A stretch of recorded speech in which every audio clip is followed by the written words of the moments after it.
Alixon Töre, Shokirxon Töre o'g'li. 3 viloyat milliy ozodlik inqilobining dastlabki mezgilida, ya'ni 1944-yildan 1946-yil 6-oygacha 3 viloyat taraf bilan Gomindan o'ttirsida 11 moddalik bitim tuzilib, birlashma hukumat qurilg'icha 3 viloyat vaqtliq hukumatiga Alixon Töre rais bo'ldi. Nurg'un kishi Alixon Törening kimligini, qandaq ish faoliyatlar bilan shug'ullanganligini ancha bilimiz kerak. Men bu maqolamni o'zim bilgan va egallagan ba'zi materiallarga asosan Alixon Törening hayot faoliyatlarini qisqacha tunishtirib o'taman. Alixon Töre adabiy taxallusi Sag'uni. U Balasag'unda tug'ilg'achqa Sag'uni deb taxallus qo'ygan. O'zbek. U 1885-yil 3-oyning 21-kuni sobiq Turkiston o'lkasining To'qmoq shahrida, ya'ni hozirgi Qirg'iziston Jumhuriyati tavasida Holliq dehqon oilasida dunyoga kelgan. Uning otasi Shokirxon Töre 4 farzand ko'rgan. Alixon Töre uning ikkinchisi. Shokirxon Töre o'z zamonasiga nisbatan taraqqiyparvar kishilardan bo'lg'achqa, bolalarini o'qitishga ko'ngil bo'lgan hamda Alixon Töre'ni cho'ng o'g'li Olimxon Töre bilan billa Arabistonga o'qishga avatgan. Alixon Töre o'qishni bitirib vataniga qaytib kelib, Buxoro madrasalarida davomli o'qib, ilm tahsil qilgan. Alixon Töre o'qish mazgillarida bir tarafdan arab, Paris tillarini puxta o'rganadi. Yana bir tarafdan tibobatchilikka ishtiyoq bog'lab, Abu Ali ibn Sino qatorliq tibobat olimlarining asarlarini o'qiydi. Hamda o'z zamonasidagi atoqli tabiblarni ustoz tutib, usta tabib bo'lib yetishib chiqadi. Alixon Törening bilim egallayotgan vaqti dal Chorosiya podshoh hukumati O'rta Osiyoni istilo qilgan. Yerlik xalqning Chorosiya podshoh hukumatiga qarshi qo'zg'olonlari bo'lib turayotgan vaqtlar edi. 1916-yil To'qmoq tavasidagi Qirg'iz va boshqa millat xalqlari birlikda Chorosiya hukumatiga qarshi qo'zg'olon ko'tardi. Alixon Töre bu qo'zg'olonga qatnashdi. Lekin bu qo'zg'olon Chorosiya hukumati tarafidan bostirildi. Qo'zg'olon qatnashchilari har tarafga qochadi. Jumladan Alixon Töre muhojir bo'lib Qashqarga kelib o'rnashadi. Uzoq o'tmay Oktyabr inqilobi g'alaba qiladi. Shuning bilan Alixon Töre 1918-yil vataniga qaytadi. U 1920-yillarning oxirlarida haj tavob qilg'ili Arabistonga bormoqchi bo'ladi.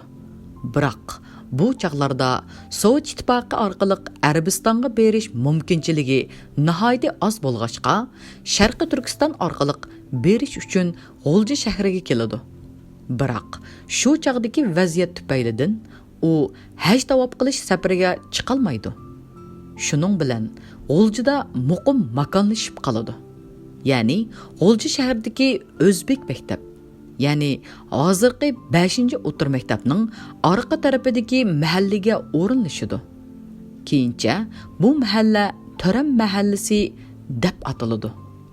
Alixon Töre diniy o'lima va usta tabib bo'lg'achqa nihoyatda tezla jamoatchilikka toniladi. Hamda uning xalq ommasi bilan bo'lgan aloqasi texmo kuchaydi. 1937-yili Jallod Shingsay qonliq qilichini ko'tarib, har millat xalqi ichidagi mo'tabar taraqqiyparvar kishilarni ham ilg'or ziyolilarni ko'plab qo'lga oladi. Shu qatorda Alixon Töre qo'liga ilinib, turmaga tashlanadi. Ham mol-mulki musodara qilinadi. Alixon Töre 1941-yili Shingsay turmasidan qo'yib berilib, Urumchidan G'o'ljiga qaytib keladi. Alixon Töre G'o'ljiga qaytib kelgandan keyin yana jamoat bilan aralashib, tabiblik kasbini davomlashtirdi.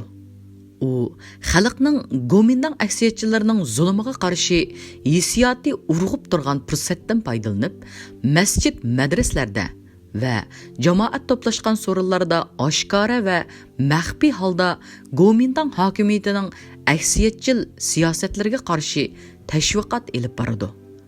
Ozodlik tashna bo'lib turgan xalq Alixon To'rining tashviqotlarini anglash uchun u boradigan juma namozi o'qiydigan masjidlarga texmo ko'plab yig'iladi. 1944-yili G'uljida yer osti ozodlik jamiyati quriladi. Alixon To'ra bu tashkilotga qatnashadi va bu tashkilotga rais qilib tayinlanadi. Bu yerda shuni eskartib o'tish lozimki, 1944-yilining 5-ida Urumchidagi sobiq Sovet ittifoqi bosh konsuli Yusuf G'uljiga kelib, G'uljidagi Sovet konsuli orqali G'uljidagi Salih Jambay qatorliq yurt mo'tavarlari bilan tashkilot qurish haqida maslahatlashgan hamda bu tashkilotning nomini Ozodlik jamiyati deb atashga kelishgan. Bu tashkilotning amaliy faoliyatlariga tashkilot qurilgandan boshlabla G'uljidagi Sovet doktorxonasining boshlig'i Hokim Jabbarovich Yarulla Bekov degan Uyg'ur kishi mas'ul bo'lgan. Ozodlik jamiyati tashkilotiga har millat, har soha kishilaridan ilg'or ziyolilar, taraqqiyparvar zotlar va oz sondagi diniy zotlar qatnashadi. Bulardan Rahimjon Sabir Hojiyev, Qosimjon Qambari, Abdukerim Abbasov, Salih Jambay Babajan, Zunun Tiyib, Habib Yunichi, Muhammadjon Mahsum, Abdurayub Maxtum, Joni Yo'ldashov, Muxtar Axun Xalifat, Nurdun Beg, Ömerjon Pirmuhammad, Muhiddin Ahmediylar bar edi. Ozodlik jamiyati tashkilotining a'zolaridan Alixon To'ra 3 viloyat vaqtliq hukumatiga rais, Abdurayub Maxtum bosh kotib, Abdukerim Abbasov tashviqot bo'limi boshlig'i, Qosimjon Qambari kadrlar bo'limi boshlig'i, Habib Yunichi Ma'arif noziri, ya'ni Habib Yunichi vafot bo'lgandan keyin Sayfiddin Azizi nozir bo'lgan. Salih Jambay yezi egilik noziri, Muhammadjon Maxtum Oliy sud boshlig'i, Joni Yo'ldashov bosh prokuror, Zunun Tiyipov milliy armiyaga muavin qo'mondan bo'lgan. Alixon To'ra 1944-yili 11-oyning 12-kuni 3 viloyat vaqtliq hukumatiga rais bo'lib tayinlanadi. 1945-yilining 5-ida shu chog'dagi vaqtliq hukumatning qarori bilan Alixon To'raga marshal unvoni berildi.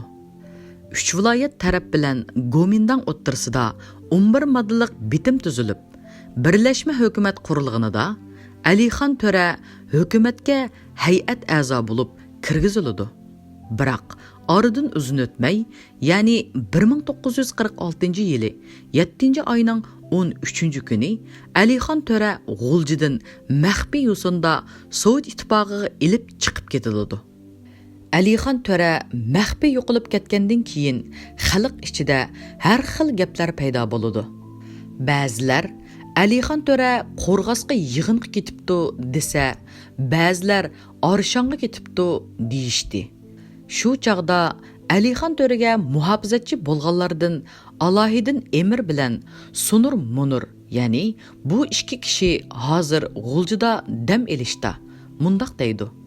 Biz ashu 13-iyun kuni Alixon To'ra bilan billa 2-nomerli qo'ri, ya'ni Ruscha Votroy dam deyilatdi. U Sovet hukumatining G'uljidagi maxsus topshiriqni o'rindaydigan mahkamasi edi. G'a barduq. Qo'roning ishki ichildi. Alixon To'rini qo'ro ichiga ilib kirib ketdi. Bir ozdan keyin qo'rodan bir kishi chiqib, "Sizlar qaytib ketinglar" deb buyruq qildi. Shuning bilan biz qaytib ketdik.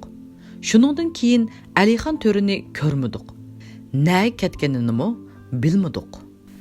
Mening egallashimcha 1946-yili 7-oyning 13-kuni sobiq Sovet ittifoqi G'uljida qurgan, ikkinchi uydagi sovet razvedchiklaridan o'zini Iskandar apandi deb atib olgan polkovnik Ivan Ivanov 30-yillarning boshlarida O'shdan Oqsuga kelib, bir mezgil qorliq bilimini olgan va shu yerda uylanib 2 o'g'il, 1 qiz farzand ko'rgan.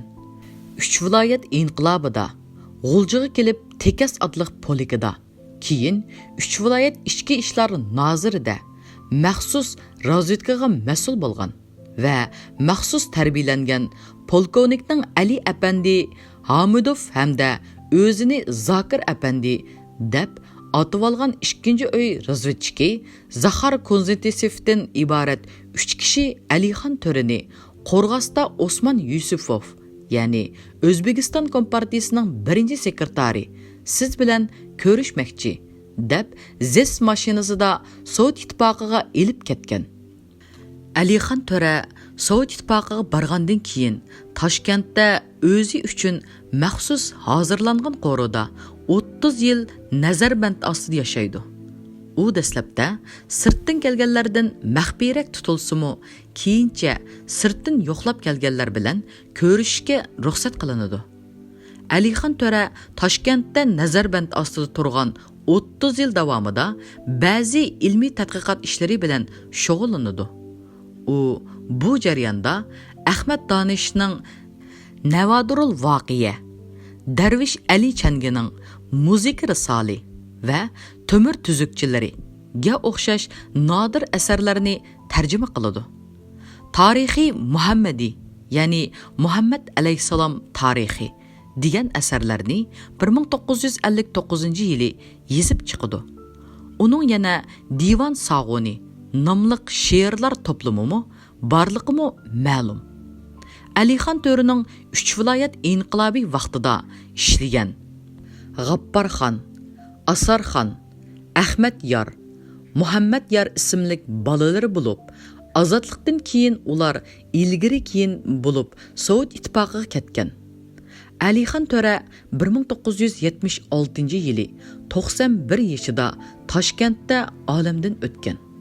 Uning hayot chig'idagi vasiyatiga asosan u Toshkentdagi Shayx Zayniddin Baba qabristonligiga dafn qilingan.